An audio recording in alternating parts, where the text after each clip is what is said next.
Good evening and welcome to All Four Wins Football. It's a Monday evening, so that can only mean one thing. Three people sat on a screen chatting about women's football. What more could you possibly want? It's the other side of this.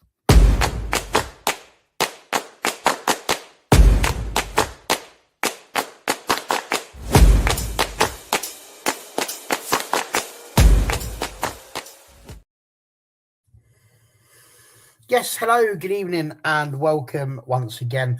Still in the international break, it's very nearly over, but lots and lots for us to discuss. We're looking for your moment of the week. What's happened over the course of the last 7 days, mostly within the international arena for you? Anything that has stood out for you, or has it all been a little bit as we expected?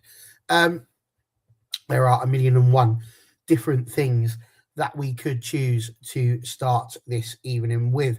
But I am going to start it on, I think, a sad note, if I'm brutally honest with you, because something that came out over the course of the last weekend, I think, was incredibly sad, and that was announced by Oxford United women on Saturday afternoon, or it was announced on the Sunday rather. But yes, 15-year-old Amelia Applin, who is a player for the Oxford United Girls Academy, was playing a football game. That's all she did. She turned up, went and played football with her friends, and unfortunately in this game against Fulham, she collapsed on the pitch and is no longer with us. And I just think that is one of the saddest, most atrocious pieces of news that you could ever really hear. Nobody should go to the football and not come back. So I really wanted to make sure that we had the opportunity just to put across our condolences, the fact that the entire world of football is mourning the loss of Amelia Applin. We wanted to make sure that we had the opportunity to send that across as well. So condolences to all of the Oxford United family, and of course the family of Amelia Applin. And for what little bit it's worth, we shall dedicate the remainder of this show specifically to Amelia Applin. So there we go. Not the best way to be starting, but football was indeed the passion of this young lady, and it's for that reason that we shall continue talking about football, because it is indeed a wonderful sport, and that's what we are here for. Speaking of wonderful sports, we've got two of them, right, or three of them really, two and a bit, shall we say. We'll start off with the one, and then we'll see if the one and a bit is still there. But Liberty, lovely to have you with us. How are you doing this evening? Good. Yeah.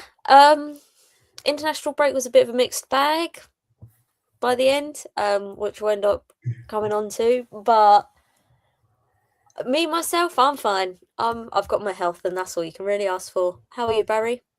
Yes, loving life. It is a Monday evening, and I don't mind a Monday, actually. Monday's not as bad as they could be. This show, I think, makes a Monday a much more enjoyable prospect. So, yeah, thank you for asking. And Freya over there on the side, obviously still on mummy duties as well for the moment. Just excellent multitasking. How the devil are you? Good, thank you. Yeah. We've been at my parents this weekend. So I think I got back in with about 15 minutes to spare, then went straight into work, and now I'm here, Barry. So it's all good. Thank you for asking. What was it? Coffee and good vibes you said you were working on today? Yes, what was it? Coffee, good vibes, and prayers. And well wishes, I think. Oh, well wishes. That was it. Well, we've got all of those. So that is all good news. All good. Right. Well, yes, we should be going back to it, I'm afraid, Couture, as we all know. But Liberty promised us 10 minutes on her particular discussion point today. But we're going to start off, I think, with the official news, because we know it's happened now, that the AFCON has definitely been postponed into, I think it was sort of June time, which is really not the ideal, I don't think. Liberty, we mentioned it last week, and there was lots of different rumblings. The actual release of information was a lot of words really not amounting to much at all, other than to just say it's not happening this time. How mad is it that we can be in a situation where we've got an international tournament, which is supposed to be your confederation's showpiece event? How can we be in a situation where teams turned up for this, were ready to go, and it's a bit like when you turn up at a hospital for an operation and then they go, oh, sorry, we had to cancel it because other things have happened, and they couldn't bother to tell you beforehand. It's the same thing here. They've just turned up thinking everything's going to happen, and now they've been sent away. That's money that's been spent by these countries in order to get things going in a sport that isn't flush with it at the moment. What on earth has gone on here, and how can they salvage the reputation of this tournament? I'm not sure it is salvageable. This is truly disappointing. Might not even be a strong enough word. It is more than that. It is such a letdown for the players, especially because we're not looking at, not every single player who would have been going to WAFCON is fully professional and this is their full-time job. We're looking at players who specifically ask for time off from their jobs outside of football to go to Morocco to play. Specific this time, can I have this time off to go because I want to represent my country at WAFCON? And now they've gone, actually, not this time, but you've still got the time off, but in the summer instead. And they might not be allowed that time off from their normie jobs to go and represent their country at WAFCON in the summer. I think that's what's not been thought about here. Supposedly, the Moroccan Football Federation have said for a while, we are not going to have the facilities to host this tournament. Please listen to us, we're not going to have it. But the thing is, don't agree in the first place. That's the bit that gets me. If there is even a 1% chance that you're not going to be able to facilitate this tournament on this scale, don't put your hand up and say, let me host it to begin with. It's like if we get to the World Cup in Brazil next year and suddenly Brazil goes, actually, we haven't got enough stadiums. We actually, and we actually don't have, we can't actually do this. And everyone will be going, what do you mean? You said you wanted to host it. You've known you've been hosting it for way long enough to put things in place to do such. And it honestly is, it's disappointing. It's heartbreaking for the individuals who had been planning for this, the players, the coaching staffs, the people behind the scenes who work for these countries and these teams, suddenly basically have it ripped from them 12 days before it was meant to kick off, is honestly, it's unimaginable, and yet it is happened. And also there's going to be players who play, for example, I saw I don't remember which journalist it was, but a journalist based in Canada said this is going to be peak Northern Super League season, and they don't have a break. The players who will be going to WAFCON don't have a break in the season at this point, like if they would do if it was the World Cup next year. They haven't had a what's the word I'm trying to find? Pre-assigned gap in the summer to have it off from the season so they can go and represent their country. So both clubs in Canada and players will be missing out from domestic football in that time because it's been moved. Not a single person really has been thought about properly, and it once again shows that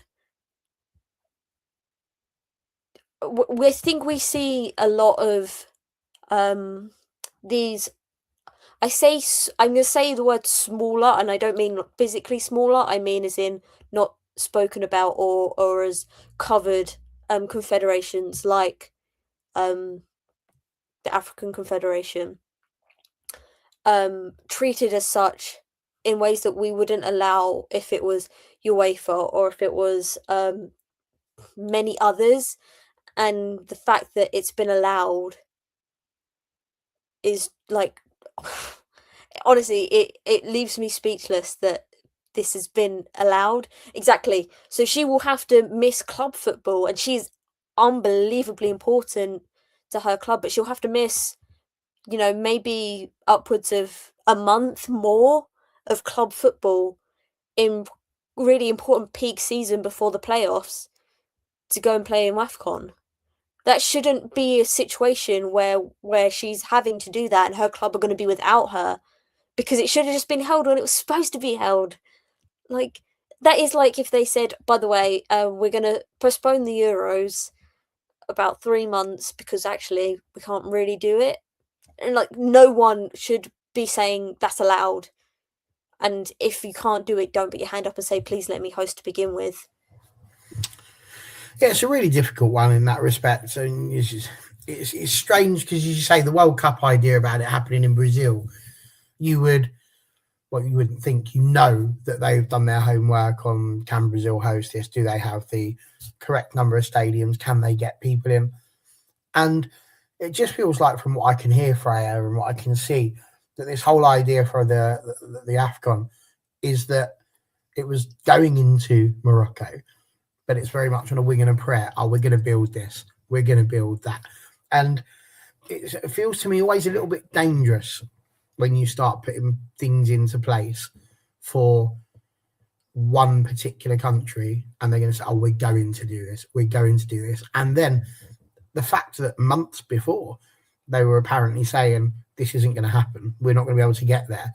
And effectively, it seems like the organisers of this competition have basically done the classic move of putting their fingers in their ears and just going la la la, hoping that it'll all just work out right.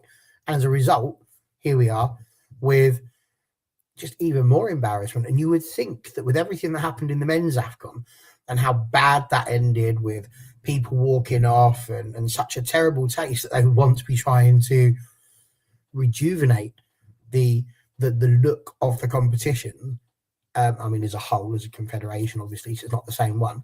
But instead, all they've actually managed to do is make themselves look even more farcical. And that doesn't help when you're trying to come across as a professional organisation.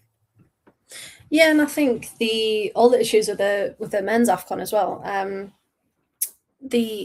I think, unfortunately, it's gone the other way, like you said, and they've gone, don't want to get involved in that anymore. That was, a complete mess. We physically can't host anything else because, the damage from that and the turnaround and the pitches. And I think we were talking about last week, weren't we? It was the issue of can they get the stadiums ready? Can they get the facilities ready? And that should have never been a question. Like you said, we're holding it on these dates. We'll have this in place. Because we talking about as well, like media hadn't got accreditation yet. And you think that should be in place all ahead. They've got all these campaigns running, like, oh, come and see, the teams at this place and it's going to be held here. And you just think they've thought about the big bits and like, oh, we'll get this advertised and we'll do this, we'll do that. But they haven't thought about the actual functionality of the tournament. And that's the key bit. You kind of need players and teams to work. And a pitch would be nice.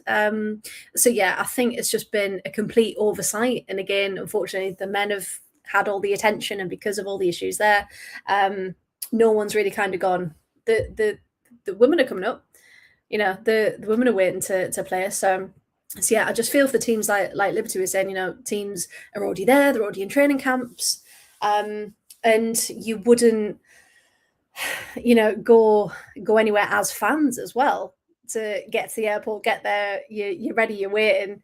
Oh, it's not happening. It's like, well, is there going to be compensation? Probably not. Is there, what's the fallout of this going to be? And it's all well and good saying, yeah, we'll do it in the summer, but that not all teams follow a summer break system, like everyone was saying. So yeah, they've just they've done it for their own gain, and their own greed to a certain aspect. In South Africa, said, we'll host it. We've got everything ready. So I think at the end of the day, if Morocco can't, for whatever reason, they need to be the bigger person in this and say, actually, we don't have the capacity.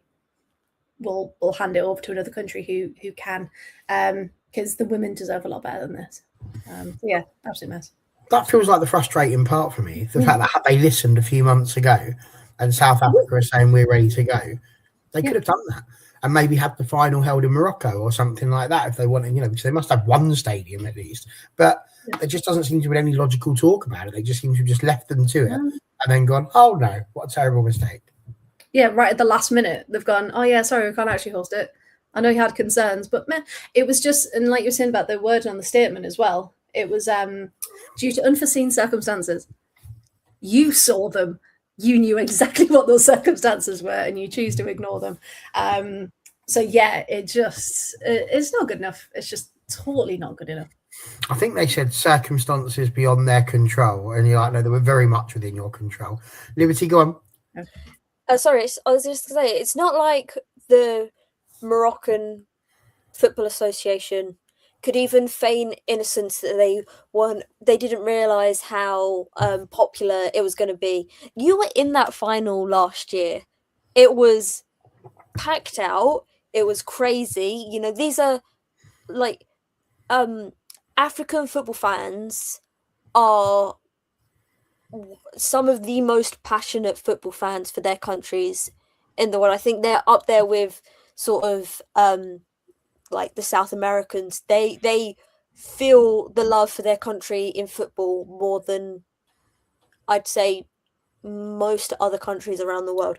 And that final, even watching it, on my laptop, you could feel how much these people were happy to be in a final. And Morocco were one of those countries in the final. You can't even be like, we didn't realize how popular it was going to be. We didn't realize what it was going to be like, because you were there. And then I know I'm not saying that this is something they've said, but you'd be more prepared because you've experienced that and what those people are like, and know how many are going to be coming to Morocco to watch this football, and they've planned it.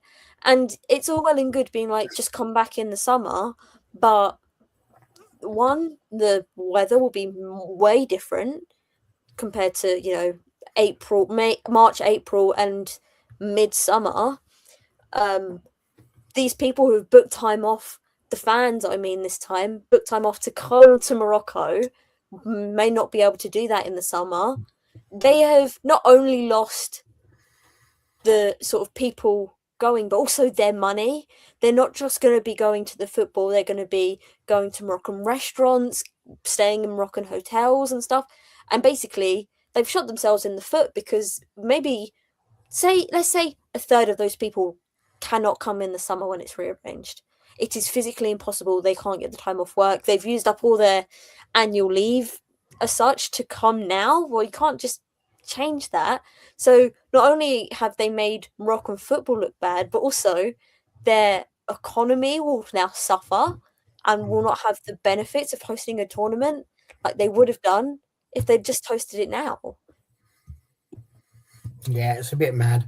I think every single reason you're all given. I think the weakest reason I've heard so far is the bit of, it doesn't fit in with the clubs. Because it's a different calendar. The same thing's happening. We're about to talk about the Sandwich Cup final a bit later on, and there's obviously going to be some Asian players that may not be available because of the fact they're at their international tournaments. I think the big thing is more like you said, they shouldn't have had to. That wasn't what was suggested or thought about at the very start. And you could kind of understand it if it was a decent reason, but it's not a decent reason. Claire saying, I think we try and hold other countries' FA up to our standards, but in reality, they're years behind. And I think this is it. Like, if we're being genuine and honest, and I say if I'm being genuinely honest, last Monday was an eye-opener for me, because as we started running through all of those different qualification routines and different places, I didn't give a second thought to most of them. Like, I genuinely, we spoke about so many different confederations, the South American one, the North American one, and how they go with CONMEBOL, and the fact that Australia are in the Asian one, not the Oceanian one, and all of these things that I didn't really know until Monday, and it sort of blew my mind a little bit, and really sort of opened my eyes up into what is still going on in football. When you look at some of these rankings, we're going to get to it in a bit. I'm sure we'll talk about the Asian Cup that's going on as well. But India got absolutely walloped. the other day by Japan, like walloped. It was not a good situation for them to be in, and we still got so many countries across the world that are still trying to grow, are still just trying to take part and do the best that they possibly can. And there's African countries within that, that are really trying to build themselves up and trying to do better. And I think, the people that need to do better are the people that run in the tournaments. So I'm sure it'll be well supported, certainly in terms of online, and we say people watching from afar. But yes, Morocco will need to hope that people have been able to move things around in order to be able to get there. So there we go. AFCON officially postponed when it was literally supposed to be starting in about a week or so, I think. So terrible stuff there indeed. But we move. And I'm not going to do what we did last week. We're not going to go flying around the world entirely, but there may well have been some points that really stood out for you. So I put 2 on our thumbnail based on different thoughts that had happened. We're going to go to Poland first, purely because, and it's interesting because she's smiling at me there because she was very much like, I'd like some time to talk about Poland. And this was obviously before one of the Polish players got themselves sent off, at which point, bless her, Liberty wasn't quite so interested in talking to us about it again. But for me, the fact that on Tuesday, they also got a really good draw against the Netherlands as well. Poland, considering, and I'm going to say something now which I might regret because it's on the internet and it can never be taken back, but that was their first major tournament, wasn't it? Last year. So there we go, good. The Euros. So having done that, they really look like they're itching for more and wanting to get into the World Cup as well. So a brilliant draw against the Netherlands. They seem to be the epitome of these, what I call the middling teams, the teams that still need to grow. They're not exactly small teams. They're going to get good wins. They're there or thereabouts, but they're like the next level, the next generation almost of teams that need to have that bit of investiture and that ability to be a bit more upwardly mobile. So when we talk about Poland and we talk about the fact that they seem to have done incredibly well with that, a lot of people, and you rightly said this the other week, would mention Eva Pahor for the things that she does and how she's managed to help them across. When she goes, do you see the shoots of a team that is going to be able to survive without her? Not just survive, but thrive. Or do you worry about that? I think that the young players coming through for Poland, whether that's the young players already in the senior team or the players in sort of the U17s, U20s kind of range, the youth ages even, I think that the framework of what we're looking at with Polish football right now is much better than when Eva was coming through 10 years ago. And 10 years ago, they won the U17 the U17 Euros, I believe it was. Poland won that, and it was Eva, it was Kinga Szemik, obviously West Ham goalkeeper. It was that sort of the later 20s now. They won the U17 Euros 10 years ago. It was 10 years ago last year, I want to say, maybe this year. 10 or 11 years ago, they won it. And it's taken 10 years for that sort of to have any sort of real impact, to be able to go to a senior tournament. But the thing is, I know this isn't really an indicator of how good Poland as a country are, but there are 2 young Polish internationals who play for Barcelona. One's on loan at Wolfsburg, and one is Emilia Szamiek. Obviously, was at Liverpool. That's finished. But we've got 2 players just on that who are looked at to be sort of very highly by Barcelona of all. Like, this isn't a small team that are looking at these kids and going, you know what, you've got something here. Emilia was going through La Masia. That is the best academy, like in terms of like prestige that you can have. And the thing is, obviously, I think Ever, is going to play forever and never ever leave. But I think that the foundations to continue to push from here and not fall off are well in place. Nina Patalon, the manager, is more than happy to bring in kids and try kids. She has done that her entire time she's been in charge of the senior team, and she had experience as manager of the youth stages beforehand. That's how she brings up players like Natalia Badila Badaz. She got her first senior call up because Nina was her manager in the youth stages and said, "Look, I'm going to give you a chance." And now she's got 50 caps in 4 years, and she's 23.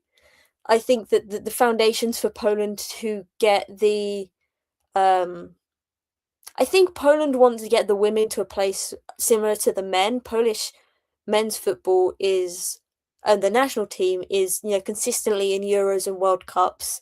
You expect to see Lewandowski in the World Cups and the Euros, and I think that they want to get to a point where consistently the women are exactly the same.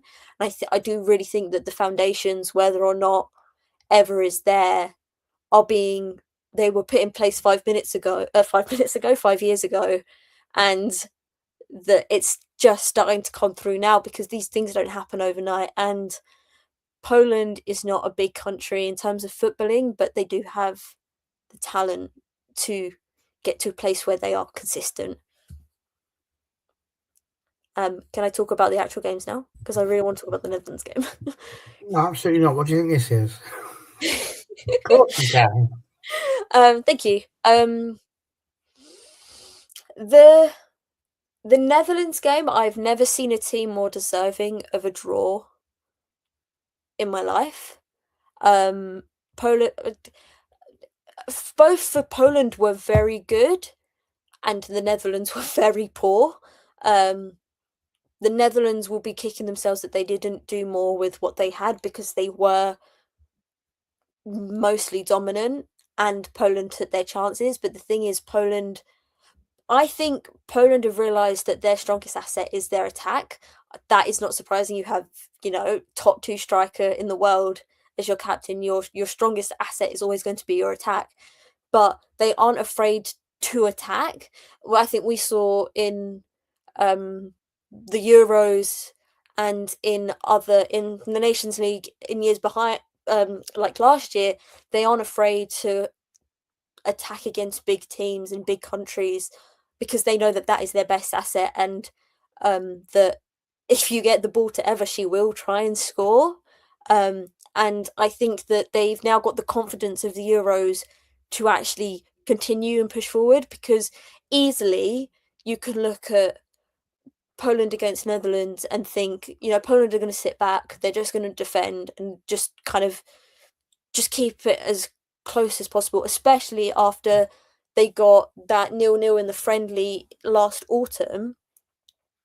You can easily look at them and go, look, they're going to try and get a 0-0 draw here again and hope for a point. Obviously, it's a 2-2 draw in the end, but that's because they weren't afraid to attack. They go ahead first, sort of then shoot themselves in the foot for the equaliser, and then by Jill Roord, and then the second could be doing better, but then they're fully deserving of the equaliser right at the end because they didn't give up. You could easily get to 2-1 and go, look, we'll just try and sit back and not make the damage too much, but there's a mistake from Kopp in the box for the 2-2 equaliser where she comes out and it's like, you shouldn't be really doing that. But it was a very well-deserved draw because they aren't afraid of big teams anymore. I think the luxury of having such a hard Euros group as they did is that they didn't have the opportunity to fear them last summer, and so they're just going to continue that forward. And I think even in the first 45 minutes against France, they showed that as well. They were more than deserving of a draw in the first half against France. France sort of shot themselves in the foot because they were passing around in their own final third, just before the equaliser from Eva Pyer again, and you're going just like boot it up the pitch because you know you've got the best striker on the team opposite you, and a defence that was missing players through injury, and also one of the centre backs is like a kid, and you're going like, don't do too much. Also, maybe Melvin Mallard was playing at right back. I'm not sure if that was actually true or not because I didn't really see, but that's what it looked like. Very strange. I don't really I'm understand. surprised Mark Skinner hasn't tried that at some point, to be fair. I We're was doing it thinking, right. don't give him any ideas. I was thinking that because he would try it. But yeah, they were well deserving of a 0-0 draw at half. A 0-0 draw. That was not the result. A 1-1 draw at half time because they weren't afraid to try and go for it in ways that you would expect other countries to fear. Especially if you're the lower team compared to France, who are, you know, a top 5 team in the world. It does, yeah, yeah. But also, I think both Ireland and Poland aren't afraid to try, especially Poland. But I also think Ireland have the same sense of like, why not? Especially Ireland, who obviously went to their first major tournament in 23 in Australia and New Zealand. I can't have an issue with the 2 yellows. The second one especially, she really does pull her arm down. Like, it is sort of like, oh, babes, like, you should know better. Give her the benefit of the doubt. She's 21 and this will be a real learning curve for her. But you do kind of go, oh, you really shouldn't be doing that. And then you're a man down against France, who have, you know, the best talent that are playing Champions League football every week. Diani and other players like that, and you're going, yeah, kind of expecting it to end up being 4-1. There's only so much you can do at that point when you they have a man more than you, and it's probably I'll put my hands up and say I did say it was going to end 5-1, so maybe 4-1 is a blessing. There should have been a red card in injury time for Studs Up that got only given as a yellow, which is like ludicrous.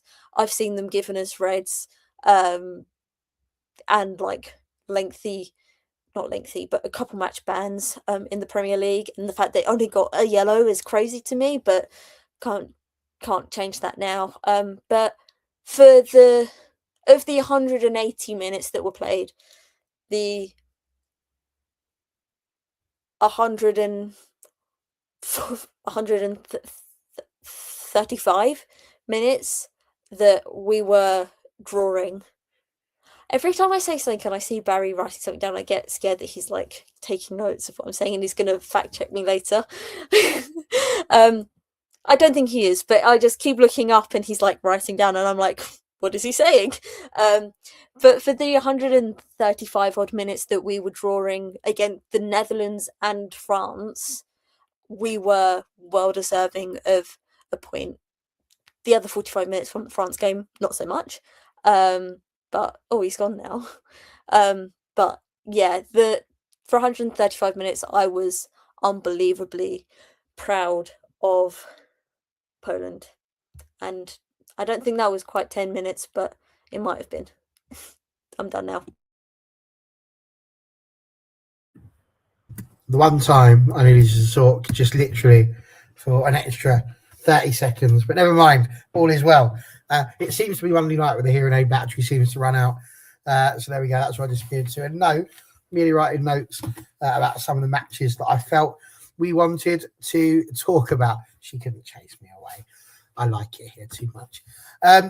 So part of the things that I was jotting down there was to have a little chat with Freya, actually, because I see the top you are wearing today is proudly La Dalia, which is amazing and wonderful. And I thought, actually, that's a really good division to talk about as well, because there's been madness happening over there. So obviously in that group, you've got Italy, Sweden, Serbia, and Denmark. And the 2 games that they've had over the course of the last week, mad. Sweden go on to beat Italy 1-0, thanks to Angel Dahl, and then draw 0-0 with Serbia. Denmark beat Serbia 3-1 and draw with Italy 1-1. So Italy not having the best of starts in this particular qualifying campaign. You probably wouldn't at the start of this been sitting here and thinking that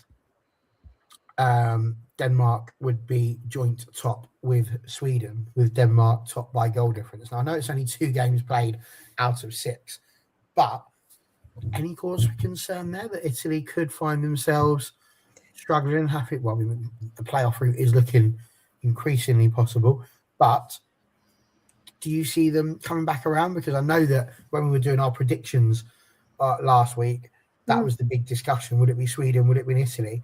Are we all going to have egg on our face and it's going to end up being Denmark? Well, they missed a penalty, so maybe not. No, I think Italy, the Sweden game was really frustrating. Really, really frustrating. Italy had all of the possession, they had all of the chances, and the force field around the goal, just nothing was going in, nothing was happening. And it was angled at all, I think 22nd minute, maybe I remember writing down somewhere. Just completely against the run of play. In fact, no, hang on, because I want to do this properly. Hang on. I did make notes. Just trying to find them. So they had all the chances. Jennifer Falk, of course, was incredible in the Swedish goal. Definitely kept on her toes throughout the match. Monica Jusubar, she's kind of been on my radar. But she was incredible as their creative outlet down the wing. She was really, really good. She had a go-on goal herself, but it just went wide. But then she cut back for Schroeder, who was in the box. She couldn't get her feet right. Passed it off to Angeldal, who just went, yeah, all right, thanks. And that was it. It was literally their first chance of the match. They scored it. And that was literally the story of the game, the fact that Italy just couldn't find their clinical edge, and they deserved to win. They deserved a draw, to be fair, because that second half for Sweden was not good, really not good. And yet they just couldn't find the back of the net. So really disappointing there. Then going into the game against Denmark, you could see there was a couple of changes. Piemonte came into the lineup. Piemonte then scores. I think there was only a second or third goal for Italy, which was insane. And you can see what it meant to them. They all kind of just erupted and been like, yes, we've scored, we've got in front.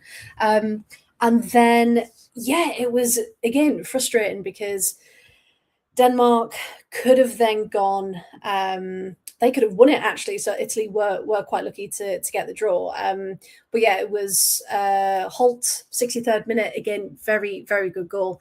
Harder missed a penalty, though. That was just after the restart. So, I think they finally got the point they deserve, but they're, again, you can tell they're trying things out and they're trying people in different positions and seeing where that best 11 is.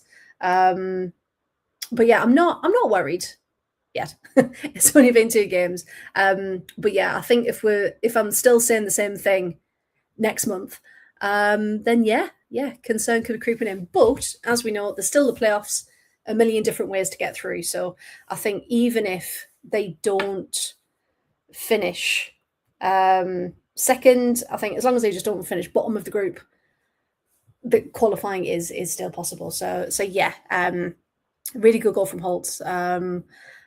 Just really, really unfortunate for Italy so far. But what I will say is the passion that they have when they play is finally on a level with the skill and the creativity. And you can tell they're so much better than where they were even last summer and summer before. So not worried yet, but watch this space to see what happens. Indeed. Another particular highlight that I think I saw throughout the week, certainly in the European qualifications, was Bosnia. Now, I know they're in Group C, and so therefore it's not necessarily the biggest thing in the world. But my goodness, 3-1 they won against Estonia, which doesn't feel like all that much. They then beat Liechtenstein, who I more and more become to look at as like the equivalent of San Marino men in women's football currently. 13-1. And the reason why I had to bring them up, and the reason why Liberty saw me writing down so much there, they scored 16 goals in those two. How many goal scorers do you reckon there were over the course of those 16 goals? 12. 11. Exactly 12. 11 from their team and 1 own goal. Which is mad. I think that's mad that you can have 12 goal scorers over 16 goals. That is unreal. So, yeah, and any thoughts on the Bosnia result there? I just think what was it? Was it 10-0 up at half time? And you just think, because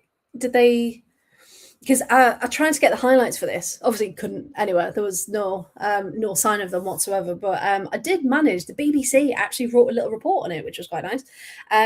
So Bosnia are 63rd in the world.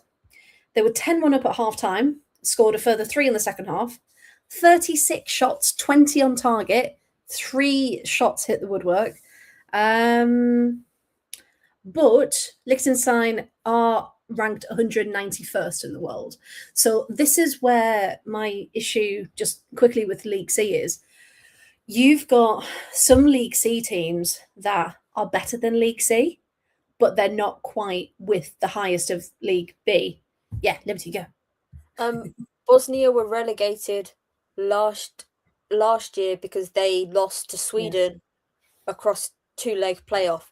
That's the only reason why they're in League C, because they got a League A, top 10 team in the world to play against in these playoffs, which is coming back to our issue last week, not my issue with these ideas of playoffs.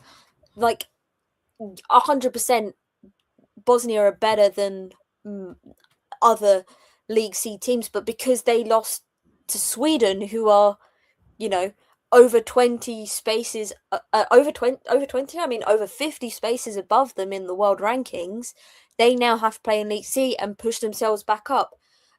It makes no sense. And I just want to say that's why they're in League C, because they lost in the playoffs last year to Sweden of all teams. It's not like they were playing like I was gonna say like-minded, but I think I mean like level, but I don't think that's a thing. Similar level, that's the word. Teams, they lost to Sweden across 2 legs.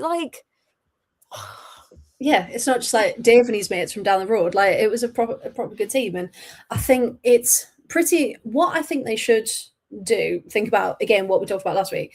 League A needs to be the League A teams and the top half of League B, because again, there's League B teams who are too good for B, but they keep getting beat down by the bigger groups in League A. So there should be, I think, maybe 2 leagues. And then you've got the Bs and the Cs who are on par, can really have a good scramble against each other. Then the As and the Bs who can have a good goal, should go together. And then that should be the system, because if you look at League C and you look at the results, you are getting 6-0. I know England, Ukraine was 6-1, but that's a bit different. But the majority of the higher leagues, if you like, there's only a couple of goals in it now and again. But then it's a football scam. But then further down the line, you are getting these huge score lines because they're just not matched properly. And I do feel sorry for Liechtenstein. But to go 10-1 down at half time must be, well, a bit soul destroying, really, mustn't it? But hey, they went back out and they only conceded 3 after the break. So here's to Liechtenstein. Yes, they definitely did well to keep that down in the second half. I'm sure England beat them 20-0, and that was years ago. Was that them or was that Latvia? I think it was Leeds. Was that Luxembourg? Could have been like it's a team beginning with L. I know this 100%. About it's crazy, absolutely crazy, and yes, exactly this. Speaking of England, we should. Oh, hello, your hands up. Go on. Sorry. I think it'll be. I'll probably say it again when we talk about the Asia Cup India result against Japan later on. But I think when we get big scorelines like these, especially on the international stage, I think back to the 2019 World Cup where the USA in their first game beat somebody that I can't remember off the top of my head, but I remember they beat them like 13-0. And I remember, I think it was Lindsay Heaps, but it might have been Alex Morgan. It was one of the US internationals who basically said, we never want this to happen again. We never want to beat another team 13-0 again. Not because we don't want to score the goals, but because we want an even test. We want a World Cup or an international stage where we are not putting 13 goals past another country. We want to be tested, and I think when we think of a 13-1 or the India Japan was 11-0, 10-0, 11-0. I think back to them saying like great, we scored all these goals, but we never want to be in this position again where because that was a record-breaking game. That was the most goals scored in a group stage of a World Cup or something like that. Thank you, Thailand. I knew it was a tea country, but and you can't think of what the tea country was. But I believe that was like a record break, and we never want to be in this position again where we're record breakers almost for the wrong reasons because we're so much better than another country on the international stage. And yeah, it just reminded me of that. And once again, we'll probably talk about it more when we talk about the Asia Cup. But yeah, just before I forgot, I want to say something. We're going back to another tea country, England. Do love a bit of tea over here. Wanted to talk a little bit about what Claire said here as well, because this, I think, is, domestically quite an interesting sort of setup, really. Now, obviously, England with Spain as well, both top of the table, both on 6 points. It comes down to goal difference at the moment between the two sides. Spain only on +5, England on +7. So, as we said, it's probably going to go down to the game between England and Spain on that one. But I think Scotland in particular and Wales, Wales obviously with winning a draw, 4 points for them. But Scotland were the ones that were really on my sort of agenda for this particular conversation, because they've done incredibly well in their group stage matches that they've had. And obviously they're in Group B. So, another side that ended up getting relegated, and another one of those sort of yo-yo sides, the ones that drop down a little bit and then come back up and find themselves on the receiving end of a few results. But a 5-0 win against Luxembourg, which is, a very good result for them. And then another 7-0 win against Luxembourg again. So always exciting when you have to play the same team twice, home and away. But nice little Australian reference there for when we get to a little bit later. But I thought really very, very interesting that they have managed to do as well as they have. It wasn't necessarily something that I expected from Scotland. Like I say as well, Wales doing what they've done, I think was fantastic news. A 2-2 draw against Czechia, not to be sniffed at. A 6-1 win over Montenegro, I think also an incredibly good result. Scotland obviously have still got to play Belgium and Israel. So the general thought and the general thing I wanted to throw out there is what our thoughts are domestically. Not so much with England, because we kind of discussed them a bit last week. I think they did what was expected of them, but they didn't blow me away in either of the games that they played, really. It was a good second half against Ukraine, but to not have scored any in the first half probably wasn't what they expected. But domestically, I realise I haven't spoken about any like Northern Ireland or anything like that right now, so don't be coming at me to have a go about these sorts of things. But here, 3 very good teams doing incredibly well.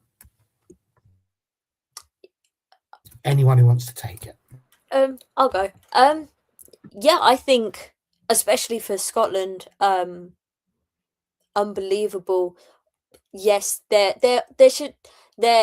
probably slightly too good for Luxembourg, but I think their bigger test will be Belgium, and they shouldn't be playing the other country in their group anyway. But that's politics aside. Sorry, couldn't help myself. But yes, there will be harder test against Belgium. But the thing is, the ability to put a scoreline like that and against one country over 2 legs, means that they will have the confidence going into those Belgium games and the other 2 games. They know what they can do. They've got the foundations now to try and bring something to Belgium.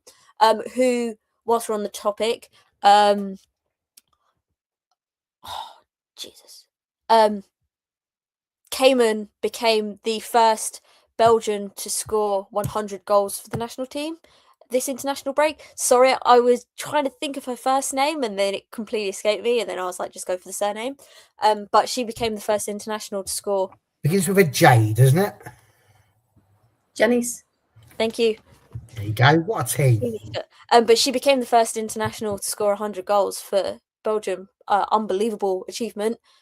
Truly one of the greatest Belgian players ever, not just in women's football, but across all of Belgian football. Unbelievable feat. But Scotland will know that those games are going to be a harder test for them.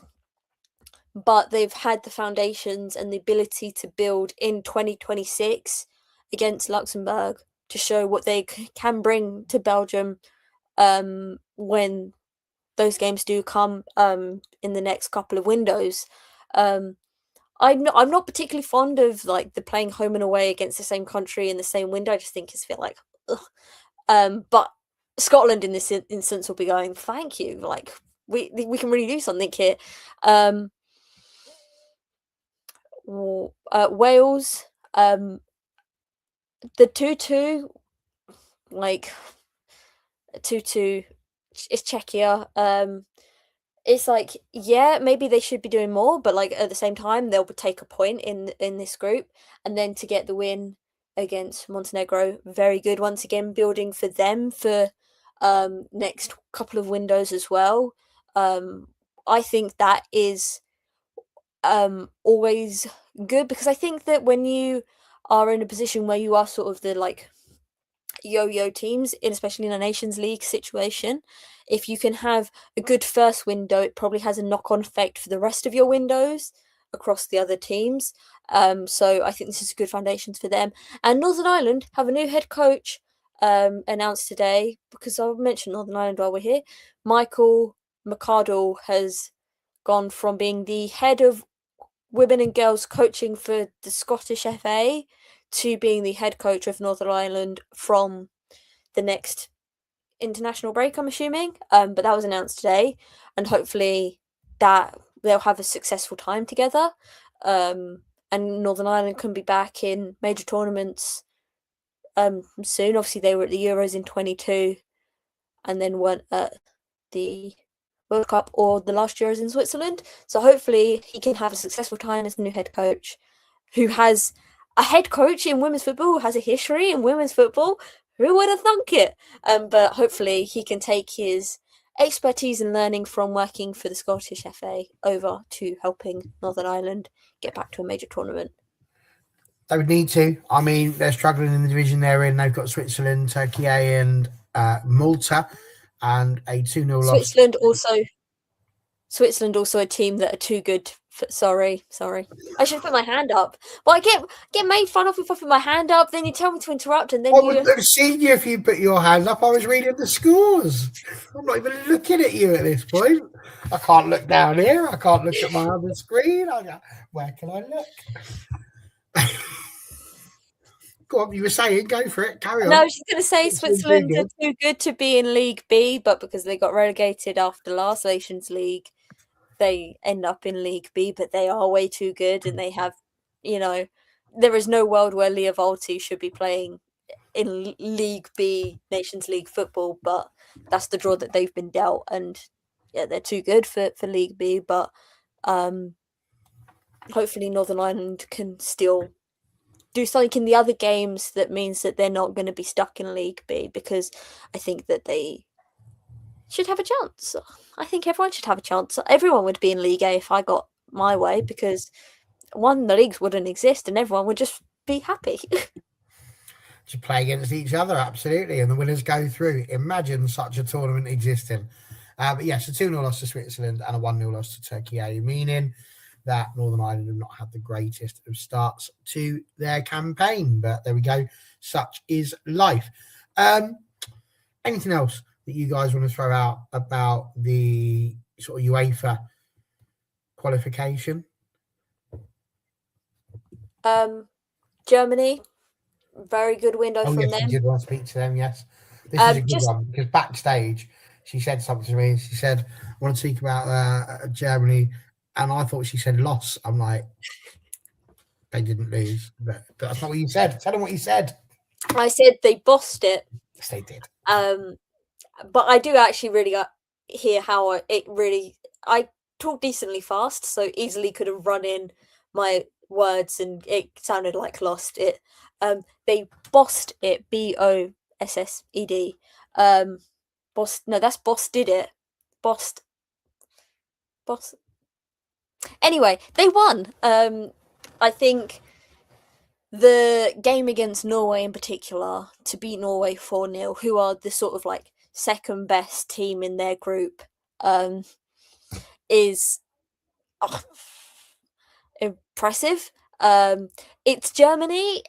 They should be beating those teams decently well. Maybe not Norway, but everyone else in the group.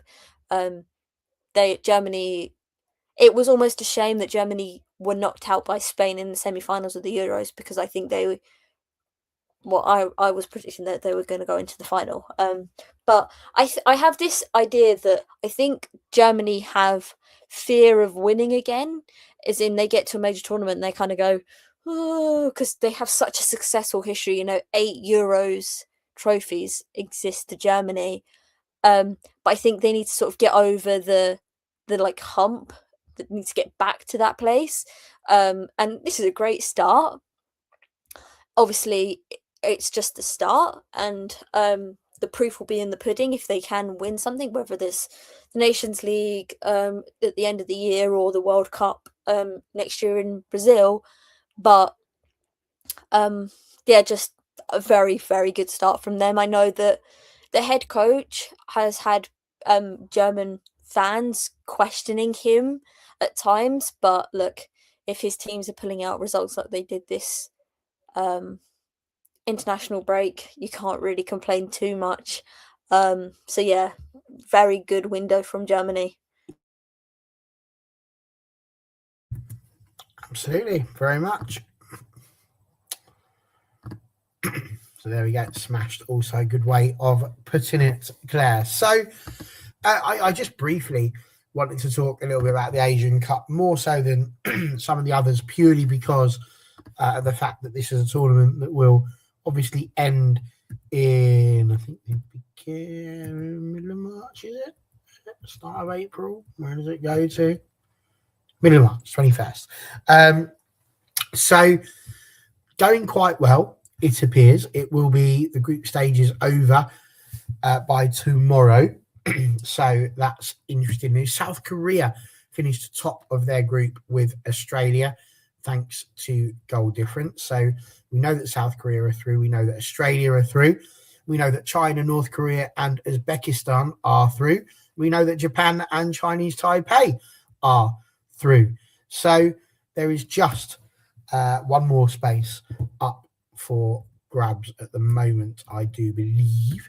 And it's all looking pretty good. They've got one more set of games to go. Tomorrow, Japan will play Vietnam and India will play Chinese Taipei. But I saw a fair bit of this Japan and India match. And I'm pretty sure it was the first goal for Japan, the one by Yamamoto. What a goal that was, by the way. Like, she cuts in on her left foot, pops it into the top corner like it's nobody's business. Really, really easy.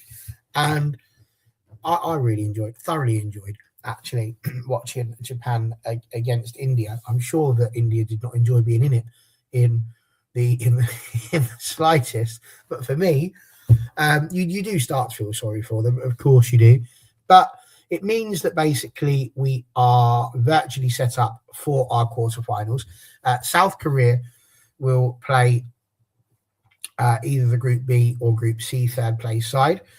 And there's still another set to work out. But as I say, we know that South Korea, China, Australia, and North Korea, are definitely through. So we've got a few games still to sort out. But Yeah, just again, a very open one. I'll throw it to you first of all, Freya, but anything interesting coming up to you from the Asian Cup? I mean, there was we talk about Australia and South Korea, Sam Kerr scoring again in that one, but a 3-3 draw between the two sides. So South Korea winning, as we say, on goal difference based on their wins over Iran and the Philippines. Australia did win 4-0 against Iran, which was better than the South Korean one. But obviously they did not do as well against the Philippines, only winning 1-0. So, yeah, lots going on there. Anything interesting that you think you've seen? And again, good point here. Liberty, Alana Kennedy doing incredibly well in terms of the Golden Boot. There is somebody who has scored the same number of goals as her. That is Myung Yu Jong from, I think, the Philippines. I want to say the Philippines. No, not. It's North Korea. My bad. Flags is not my winner. But yeah, Freya, I can throw that question properly over to you now. What say you? Yeah, I think it's kind of gone the way we all predicted. Through to the quarters, I think there's that final bit of jeopardy left. But I'd like to talk a bit about India, if I can, because Kai, who I do the podcast with on a Wednesday, they are currently in India, and they probably have kind of the best understanding of what's going on right now. And I think the best tweet that they did on this, I'm just trying to find it now, was pretty much that, yeah, the outrage over the scoreline is higher than the outrage over the kit fiasco, with a full stop after it. Did we talk about the kit fiasco last week? No. I think you briefly mentioned something about that. They turned up and had to go shopping around to find a kit because they hadn't taken it. No, the supplier messed up. They sent like boys' kits, but like large boys, like when they're like 12, 13. So they didn't kit them out properly. So they had to go and rush order and go rush out and buy a kit that actually fit them. And you just think for a team that aren't professional and don't have the funding, and you think they're coming up against Japan, who, and again, quote from Kai here, Japan are an incredible team. The technical quality is incomparable, but we've got to keep moving forward, and we go again against Taiwan. And you just think teams who are in this competition, they're there for experience, and for India's experience and their development is going to be incredible. And to come up against teams like Japan, who, are on a different level at the minute, just in terms of their development. But you think what they can learn from that. But this is on a stage where there are lots of eyes watching, and really the frustration needs to be, why aren't they getting the support they deserve? And also, surely this is the platform now for them and the federation to be like, right, we're going to give them money for that. We're going to give them the support, because, at the end of the day, it's not a good look for, Indian football. At the higher ups, been like, oh, actually, the women's team, this was a result. What can we do to help them? And that should be the conversation now. Where can they go from there? Rather than, which has been for quite a long time. So the Indian women's national team have got so much to be proud of for turning up and for keeping fighting, regardless of that scoreline. So yeah, just kind of want to give them a little shout out, because they're not on the same level playing field as some of those other teams, but they're there. They got thrown on their merit. They're not there for to fill a gap, fill a space. So I hope that this is the start of a really good journey for them, and that one day we will see them getting more goals, getting points back. But I think there was one game, that they should have hopefully got a point. Where was that? Yeah, it was 5 days ago, whoever they were playing 5 days ago. So yeah, again, Kai says, really proud of the team, showed a lot of heart, almost got a point from the game. This tournament experience is super important, incredibly proud, chin up and on to the next one. So yeah, you can tell everyone who's behind the Blue Tigresses, just hoping that this experience is the making of them, and helps their development. So yeah, if anyone just looks at score lines, it's not the full picture.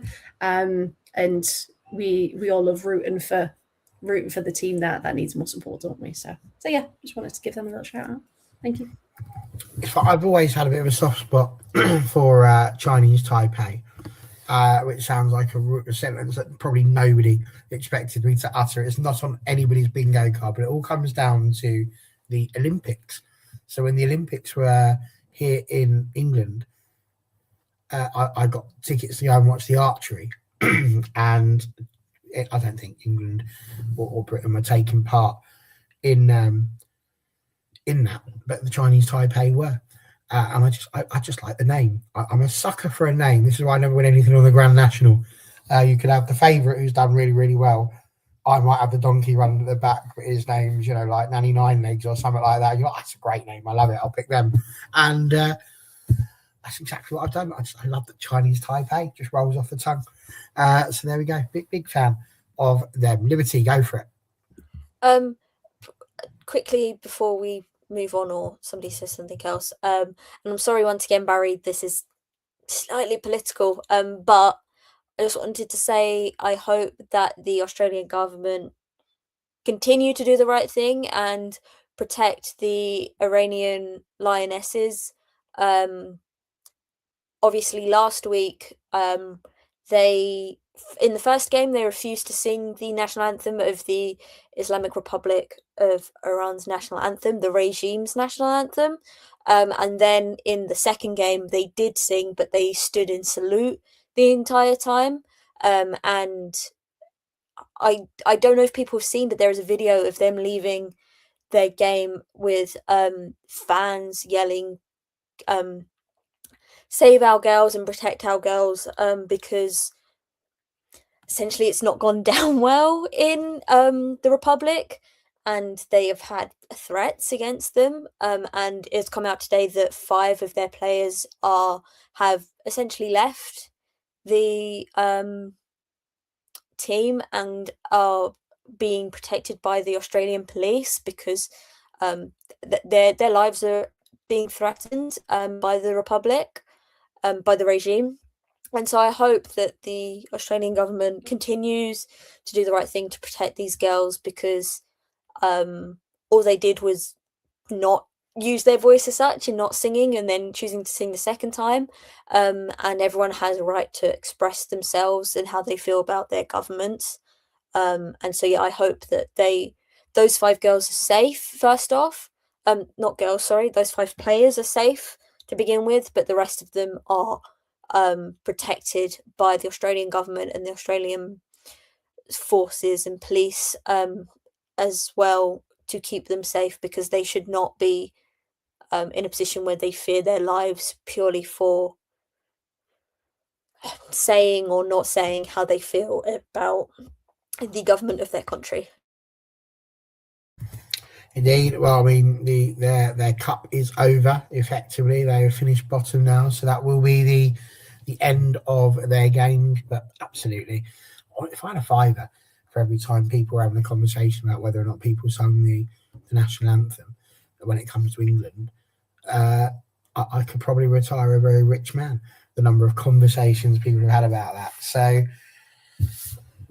it's honestly, the world at the moment is just a bang. That's why I love shows like this, really, because normally we get the chance to, not have to worry about all the negativity that's going around. But unfortunately, there's just far too much of it at the moment, and it's quite hard to get away from. Not to mention the fact that my petrol's gone up 9p a litre. What's that all about? It's only been a week. Crazy stuff. Not a fan of all of this rubbish that is going on. We're going to take a quick pit stop in Brazil, because we haven't mentioned anything about Botafogo for some time. And I thought it might be an idea to just give you a quick rundown on what's going on in the league. They've not played in the league since we last spoke to you, so it's not like we've just ignored them entirely. Since that 2-1 loss to Ferrovia, that lot, who we mentioned, they had a terrible run of it, but they were in the Cup, the Copa Rio, which has got 5 teams in it, and has still got more games to play in the group stage. And they've not done too well They've won 1, drawn 1, and lost 2 games. So not doing too well at the minute. But those last 2 games that we are talking about was 2-2 against Flamengo. Ole. And they're going to be playing them very soon in the league. And a loss, of course, 2-1 to Vasco da Gama, which is no surprise at all because they are probably one of the biggest sides in Brazil. So, yes, just thought I would throw that out there. Not a huge amount to report on, although they will be playing on the 13th of March, and that game will be against Flamengo in the league. Currently 10th are the mighty Botafogo, so we shall be keeping an eye on how they get on. But yes, no change in the league, hence why we've not really had too much to update on there. Right. That's the internationals out of the way. Let's look ahead because the weekend is coming and it's quite a big weekend, really. We will get our first cup final. It's Sean's favourite cup final of all cup finals in the history of cup finals. Yeah, only played 1 game. So I don't think they've got to play again because it's a league format, the group stage.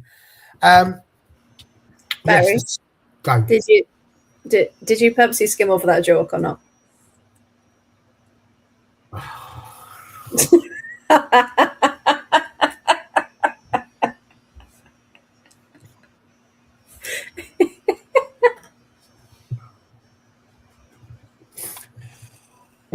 Oh, it's not often I get done, but that one has fair play, Claire. You've had your pants down on that one. That's brilliant. Well done.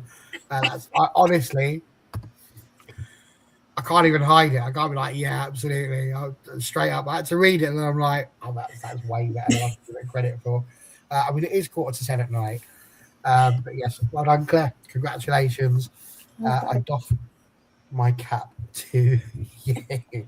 That's a very good joke, and I'm very impressed that you spotted it there as well, Freya.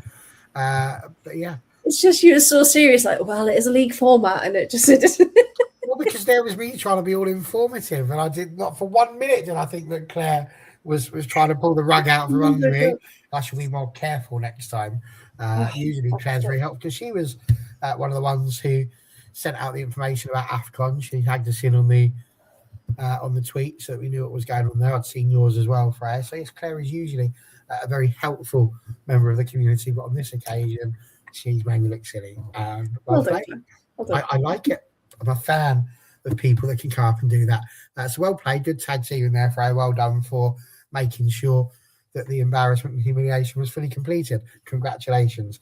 Speaking of embarrassment and humiliation, let's hope that's not what's going to happen at the weekend in Sean's favourite cup, the Subway League Cup Final, affectionately known as the Sandwich Cup Final. And the last Sandwich Cup Final, which will be in the format, I suppose, that it has currently been in, because the teams that qualify for Europe this year will not have to take part next year. So a little sort of double header there on that one, really. Liberty will throw it over to you first. What's your thoughts on the weekend with the way that everything is at the moment and how the games have been played, the fact there's going to be some players obviously not available due to the Asian Cup? What sort of a game do you think we could be in for? We've got players just coming back from international duty. Traditionally, games aren't always brilliant when players have just come back from international duty. So the fact we've got what should be a high-profile final coming up, and now all of us, like, that's the world. Like, we're all not great after an international break. Is that a little bit of an own goal, really, from the FA and the WSL and all of the people involved to allow us to have such a big cup final happening immediately after an international break? Yeah, it's stupid. It's so stupid. Who decided that was a really good idea when literally every team plays their worst football the first game after an international break? Like, no team plays decent, nice football the first game back, especially if they've had like 4 days to prepare. dumb. Could be worse. You could be other teams in Europe who are playing tomorrow. Leon. Who decided that? They've only been back together one day. Anyway, I digress. Yes, there will be players missing. I think the big one for Chelsea is Sam Kerr, because I think she's kind of the only striker that has looked semi-decent for Chelsea in the past few months, which probably means that there's going to be some weird LJ9, fake 9 situation. Arsenal are not good after an international break. We actually play woeful football. I actually fear playing London City at the weekend. Anyway, LJ had really good international break, especially the Iceland game, but she's not a 9. She's not a fake 9. I hate this Chelsea player as a fake 9, false 9 situation. It's kind of annoying me. Like, you've got a player like Lauren James in your team and you're sort of trying to fit her in. No, build the team around her instead. I think it's going to be an interesting game. I think before the international break, both United and Chelsea were on decent runs after, especially United on, an 8-9 game winning streak. Played really big Champions League games where they, quite professionally dealt with Atletico Madrid. So I think it's going to be interesting. Obviously, it's quite soon after that FA Cup game, which both teams were quite good in, and it was quite an even game, probably one of the most even United-Chelsea games we've seen in ever. So yeah, I think both teams on recent performances against each other will be raring to go. I really dislike that it's the first game after an international break. Also, just going to put it out there, didn't realise that it was this coming weekend until I saw the title and Barry's tweet earlier saying we're going to talk about it. I literally went, oh my god, that's this weekend. First off, the dates, I don't know what day it is anymore, but I was surprised, and I think it's a terrible idea. Also, there's been no build up and hype around it at all because we've had international break. I think that the idea that it's on a neutral ground is quite interesting, because I do think that there was a bit of, especially in the FA Cup game, there was a bit of Chelsea had sort of the fans behind them because it was at Kingsmeadow. So I think the fact that it's going to be on completely neutral ground and there's not going to be sort of the upper hand of being at home could be really interesting to see who kind of shines in that environment. I'm specifically not talking about the FA Cup final from last year because I think that that's sort of null and void at this point. I think United have built a squad now where they can go toe-to-toe with Chelsea in a final, which I don't think they were in a position to do last summer in the FA Cup final. Especially when Chelsea have had this sort of ups and downs this season and they're not this sort of impenetrable force that they were last season. Take a shot every time I say season. So yeah, I think it's going to be a really interesting final. I just wish that it was on a different day, purely so that there was more ability to build excitement around it, because this is the only first time I'm getting excited about it, and it's at the weekend.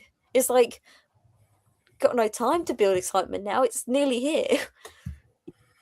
It's a bit of a madness. I mean, Sipaway obviously maintaining the party line of saying that Chelsea win both remaining games against United no matter, whereas Criminal is not quite the same. I still think trying to play the same sort of mind games with me that he played prior to the FA Cup game.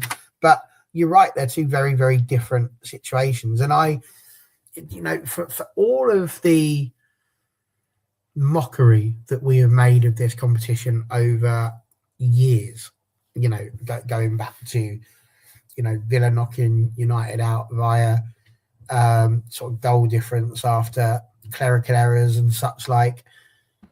Even prior to that, I know you love it. I love bringing it up just to to add to it. I think it's I really want to win this.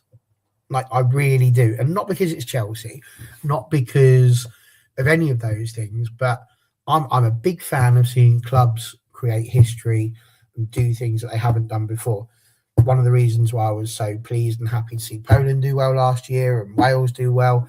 I want to see these teams getting the opportunity to do things, and good stories being made. And I think that United interjecting themselves and creating the top four within English football has been a positive for the league in the whole, because it has created a little bit more jeopardy and a little bit more of a fight, really, for those European spaces. So I think in the grand scheme of things, it has been more positive than it has been negative.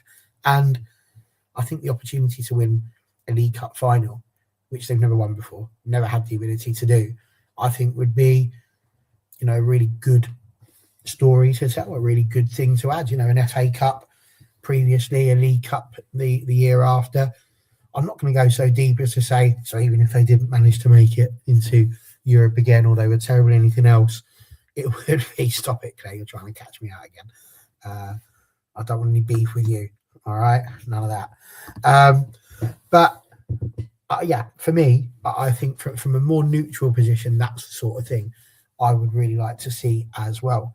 So, Freya, where do you sort of stand on this one? As I said, we've seen that Chelsea have got the history with it. They've won this competition before. United haven't. What's your thoughts, again, on the timing as well, but not just on the timing, the fact that as a result of this, there's going to be 4 games being played at the weekend, all on Sunday, all at 5 to 12. And for the love of God, somebody has got to explain to me what's the 5 to 12 thing? I don't, it starts at 12. Why 5 to? What are those 5 minutes doing? Broadcasting.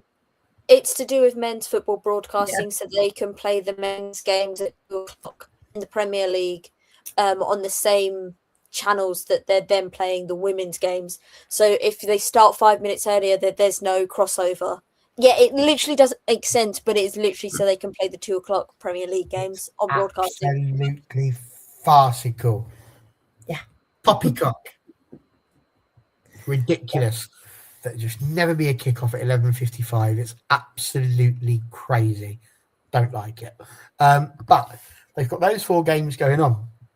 And then midweek, to make up for the fact that they've not played at the weekend, having just had internationals, both Chelsea and United then have to play on midweek, with Chelsea facing Brighton and Man United away to West Ham. So all of these players have just been off gallivanting around the world to various different places to go and play international games. They've got to come back for a cup final, which they've got to hype themselves up for. They've got to get themselves mentally ready for, as well as physically prepared for, when all of these things are going on. And then to top it all off, they know that 3 days later, they've got to play again in a league match, going for 2 teams that are really having to work hard to try and get European football. So Freya, talk to us about what you're thinking of this cup final and everything else that's going around it. It just feels stupid.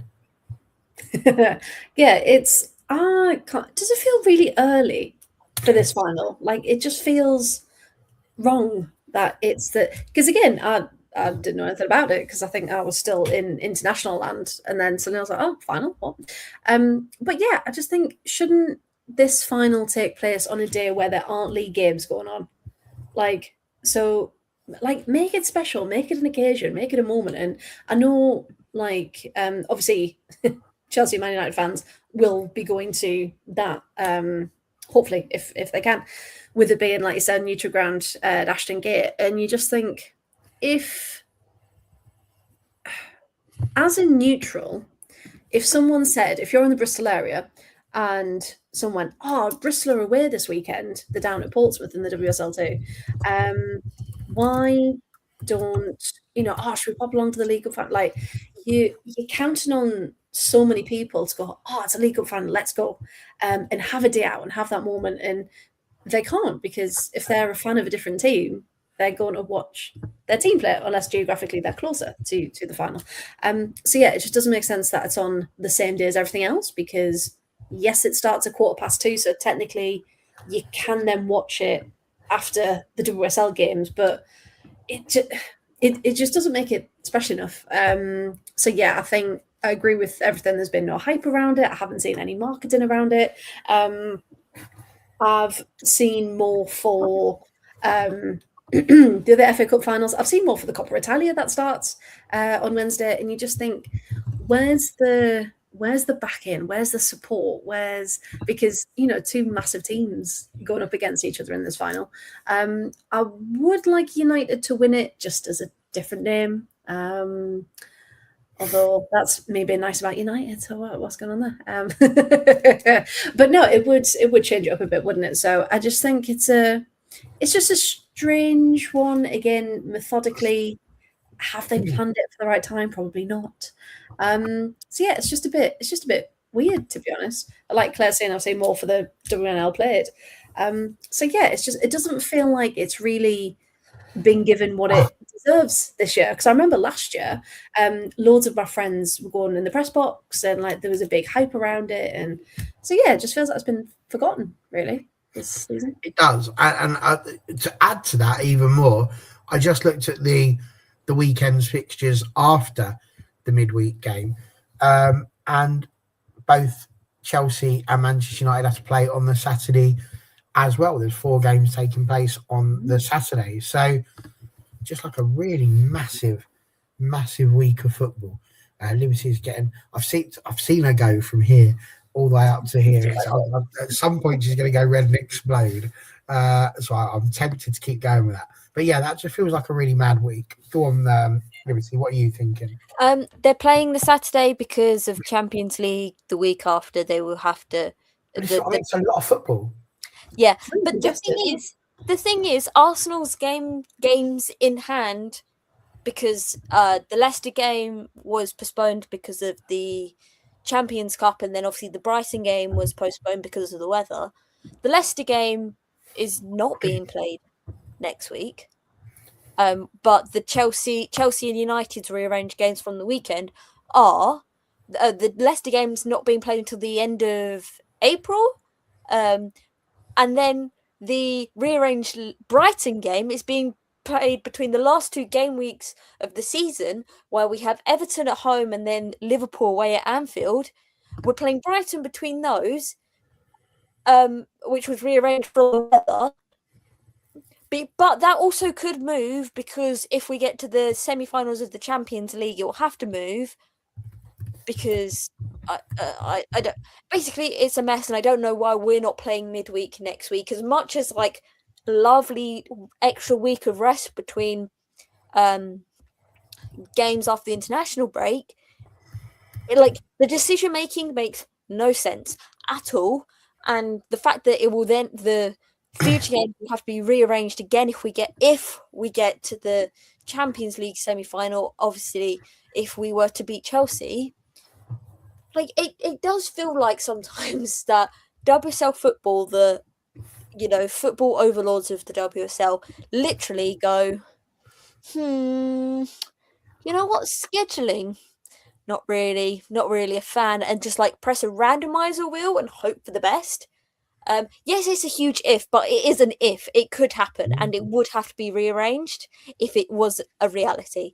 But literally, it doesn't make sense. It does feel like they've got a bunch of toddlers in charge. I actually think baby Freya might be better at scheduling than these so-called professionals.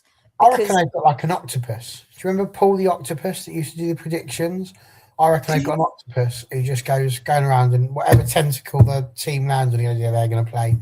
And that's how they sort it out. And then they just pick random dates on a calendar. The week, they just go even more mad, because obviously after the Champions League games that are taking place again on a Wednesday or a Thursday, for United it's the 25th, they then have to play again on the Saturday against Man City, and Chelsea are on the Sunday against Aston Villa, which by no sense of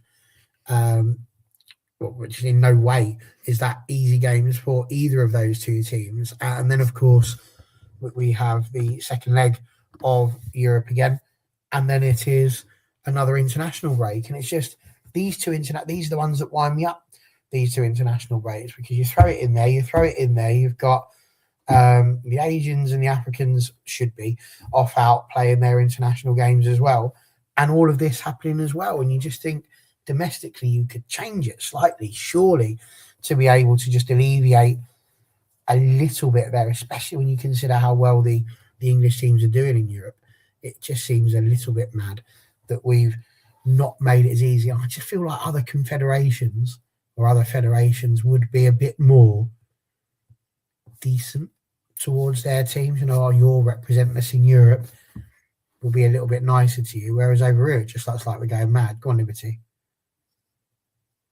I don't know if this necessarily would actually work, but there is the possibility that the WSL starts at a similar time of the year to the Premier League, so the end of August, and so that you could have a week off where you have a dedicated weekend to the Subway Cup, or you could have a little bit more wiggle room if you have to have games in hand, or games are postponed because of the weather.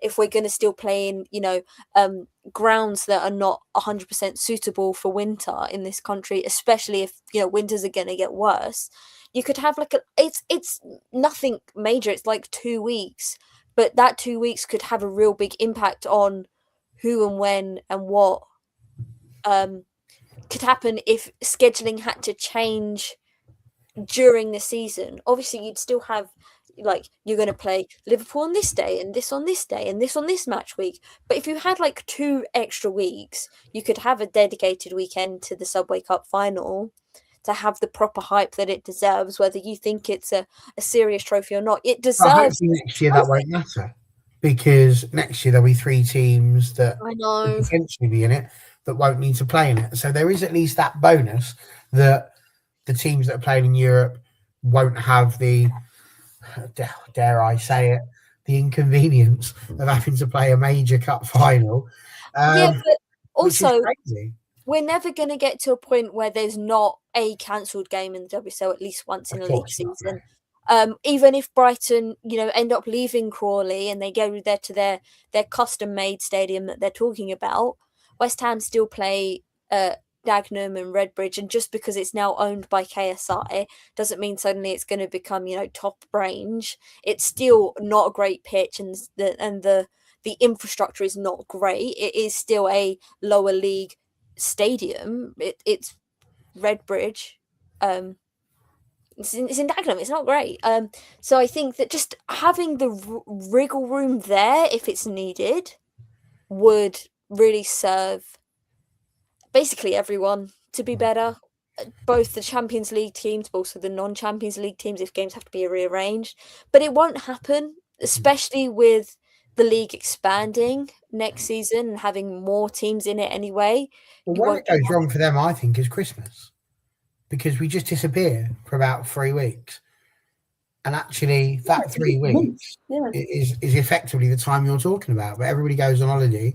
I don't know if this is some sort of outdated idea that they've got to do the cooking or something, because this is ridiculous. I think this is why I think that the August thing doesn't really work, because if you have a major tournament and it doesn't end until the beginning of August or the 30th of July, then you don't have adequate enough time to rest and recuperate before going back to club.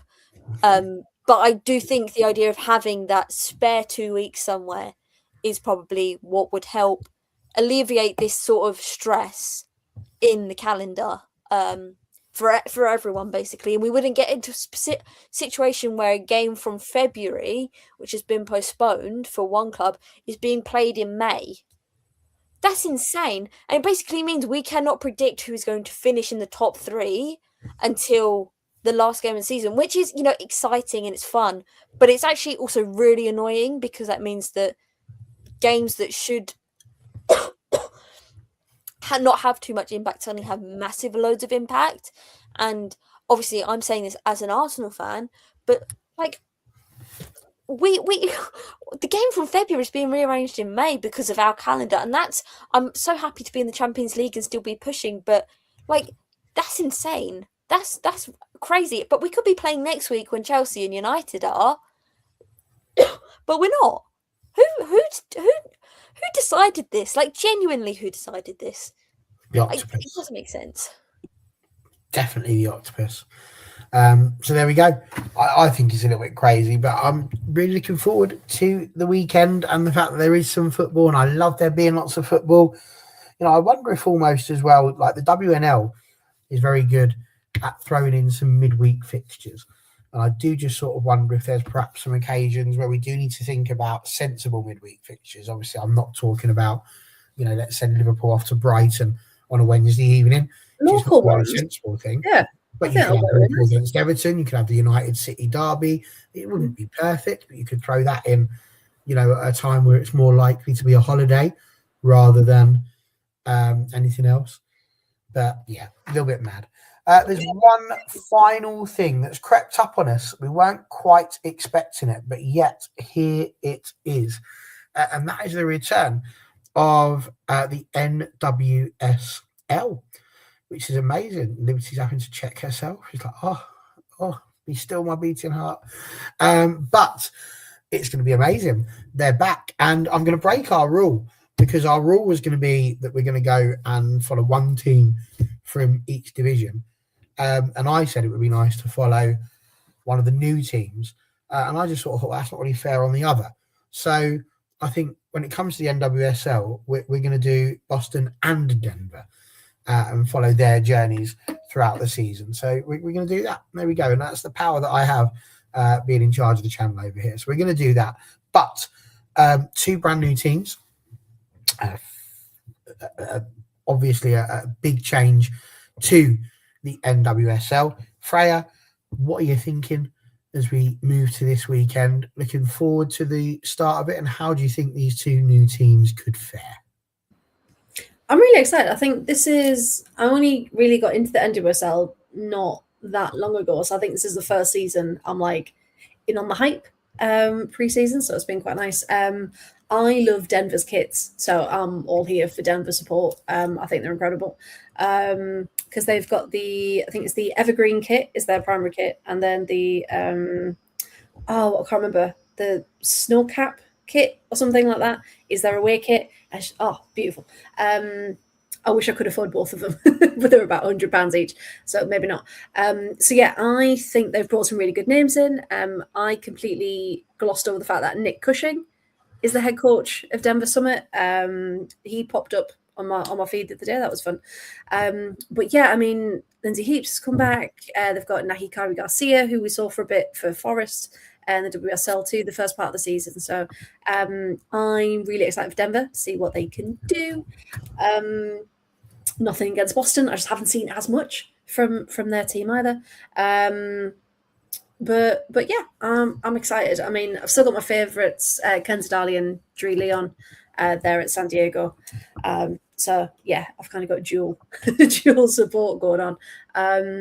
But yeah, I'm excited for the season. It's on their crest. You see it on their crest. Don't worry, I've studied every inch of it. Don't you worry. But yeah, I'm really excited for it. It'd be nice to get back in it really, because it's just a completely different atmosphere, and to not overuse the word vibe, but it's a completely different vibe in the US. So yeah. No, completely. I think it's really nice, and I love the fact, and it's not often I look at the NWSL or American sports in general and say, that's something I can be really excited about. Like, you look at the NFL, it's the same teams year after year. There's no jeopardy. Nobody gets relegated. The only way it changes is if they pick up a place a la Wimbledon and move it over to a la Milton Keynes and go, oh, hello, we've got ourselves a brand new team. It never really happens. But here, we've got this. These are two teams that have had to start from scratch. They've had to build up a brand new roster, and that's quite exciting. It's a very different thing. It's not the sort of thing we tend to see over on these shores. And for me, Liberty, I think that's a really big and enjoyable part of what this season's going to be about. How can they fare? How will they do? Can they cause an upset? Can they get themselves involved in the race for the final sort of playoffs that they have? What do you reckon? You were the one who's mentioned that it's coming back. What are we thinking? Yeah, I was.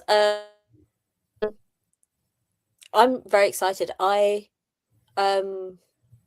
have been a Portland Thorns enjoyer for a while, purely for love of Tobin Heath, I can't lie. But I'm very excited. Several things. Claire, the first game is UK time midnight on Saturday morning. Washington take on the Portland Thorns. But the first game for the new teams is the Boston Legacy play at 4:30 p.m. good time against Gotham on Saturday afternoon, with Denver's first game also being Saturday evening, 10:30 against BSC, who are obviously one of the last bunch of expansion teams 2 years ago. So Boston and Denver play on Saturday. Really good times in the UK, if you are UK based. Big assumption there. If you're European at all, quite decent times. But the first actual game is Washington versus the Portland Thorns at midnight on Saturday morning. What was the next thing? They're all, Claire, oh, sorry. I'm going to answer Claire again. They're all free on NWSL Plus. It's like a website. If you go on the NWSL website, they then have a further link. You just have to make an account. It's completely free, all the games. Otherwise, they're on TNT. Some of the games are chosen for TNT in England. But other than that, they're on the free website. You can confirm for these ones. The one you mentioned, Washington Spirit and Thorns at midnight or on Saturday the 14th is NWSL Plus. So is Boston Legacy against Gotham, NWSL Plus. They're all, from what I can see on the NWSL, all NWSL Plus this weekend.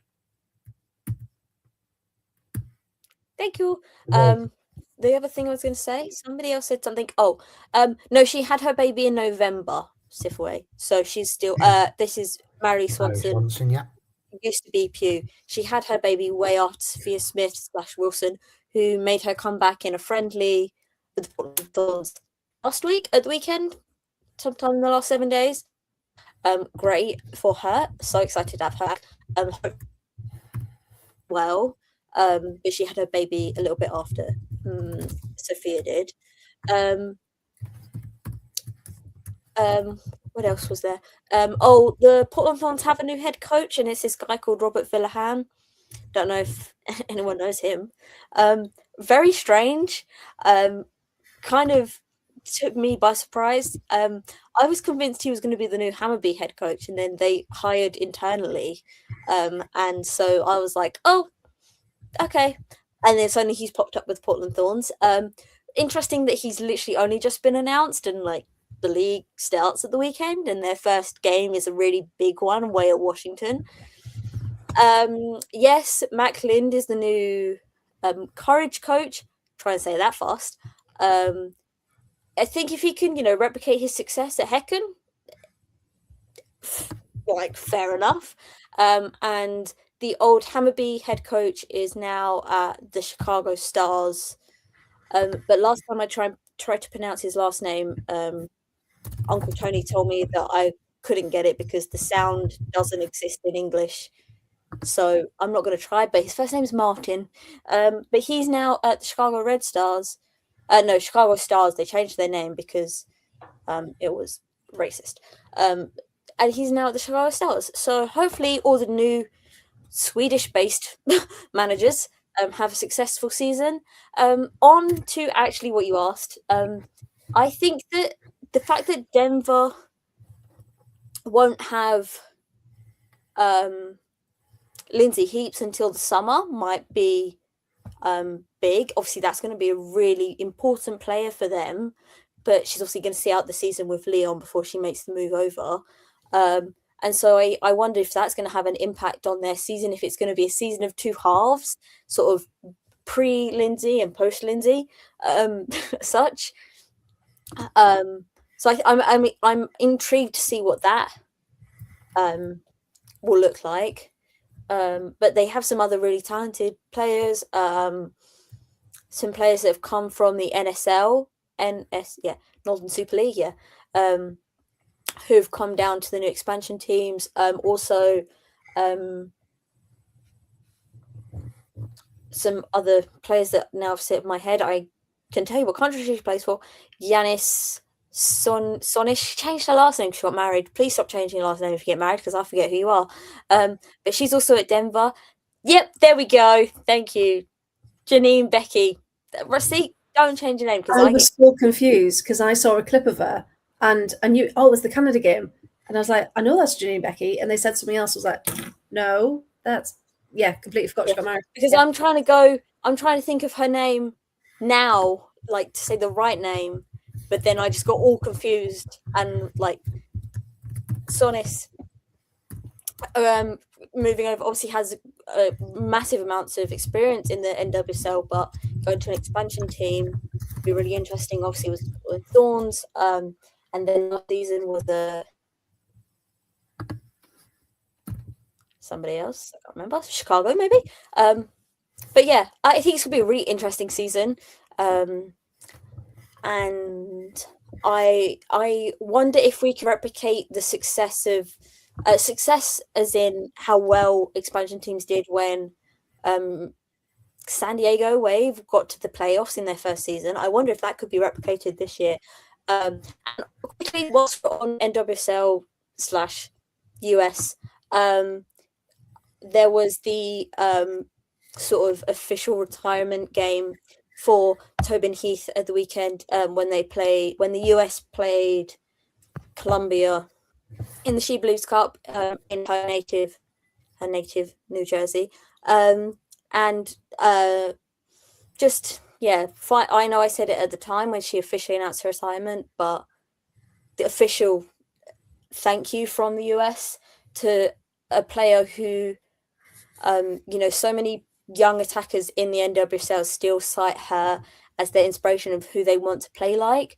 I think the impact that Tobin Heath has had on the NWSL and the US women's national team at this moment might not be recognized as impactful as it is, but it is. She was one of one. She was truly a unique individual, and the fact that she got her retirement game in her home,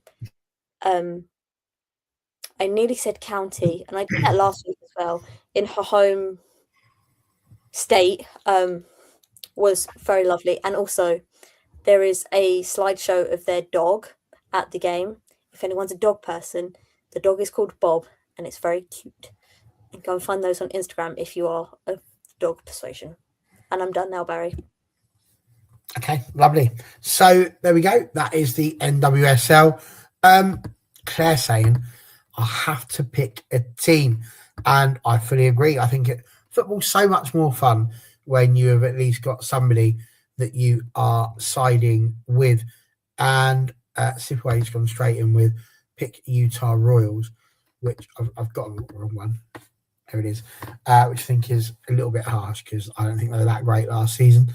From what I remember, that's a bit like saying, I don't know, pick Liverpool right now or Leicester in the WSL. My bad if you are watching, Emily, but there we go. It was very much aimed at you. So lots of teams you could choose from, but I mean, I don't lie. I was a bit of an Angel City fan last season. That's what I was going for obvious reasons, because I was following the joy of what Katie Zellum was doing. But now that she's disappeared off to the team that shall not be named, I feel like there's an opening almost, really, which is strange. I'm not really player FC, but I was only really just getting into the NWSL. I could have been mad and gone, Angel City are currently top of the table as it stands. So let's just call it off right now and not bother playing any games. But I honestly think I'm going to have a little look at these two new teams, Boston Legacy and Denver Summit, and see which one of them I think I would quite fancy following, because I think that'd be quite nice. I'm pretty new to the NWSL, having only really started watching it last season. So it makes sense to kick off with a brand new team. So there we go. Which one I'd go for? I don't know. I like the sound of Boston Legacy. It sounds like a really good courtroom drama or something from HBO. So I might well go for that one. But Denver Summit, very scouty. So who knows where we'll go. Ladies, pleasure to have had you with us this weekend. Have either of you got anything in particular coming up that you'd like to shout out? Just Megan. The history unlocking the Villa Women's Vault. We've got 2 episodes out now with ex-Villa players, and they've gone down really well. And we're on 99 subscribers. So if anyone just fancies giving a subscribe to the Part of the Pride channel, please do, because 100 looks so much nicer than 99. But yeah, so they're doing really well. And luckily, through again, networking, trying to talk to people, trying to find people. We've had another couple of people get in touch and said that they would love to get involved in the project. So if anyone does know any ex-Villa players or anyone who might be friends with people, do spread the word. We're trying to make a working Villa Women archive. And yeah, send them my details. So thank you very much. But yeah, that's gone really well at the minute. Thanks, Barry. Excellent. That's what we like to hear. I'm going to assume that Lucy's got nothing to say on this occasion. Yep. So there we are. That is the end of another week. Hopefully we'll be back on Wednesday for Lower League Lingo, where we will take some time to look over Tier 5. Fingers crossed, provided we can get everybody that we need to get on. And we will be back next Monday, where it will not surprise you to know that the leading story will either be the Sandwich Cup final or anything but England, depending on the results, I can imagine. I'm joking. It'll be the Sandwich Cup final, regardless of what happens. That's not what we do on this channel. So get yourself over. We look forward to seeing you next Monday. But until then, have a calm, safe and restful week. And we'll see you on the other side.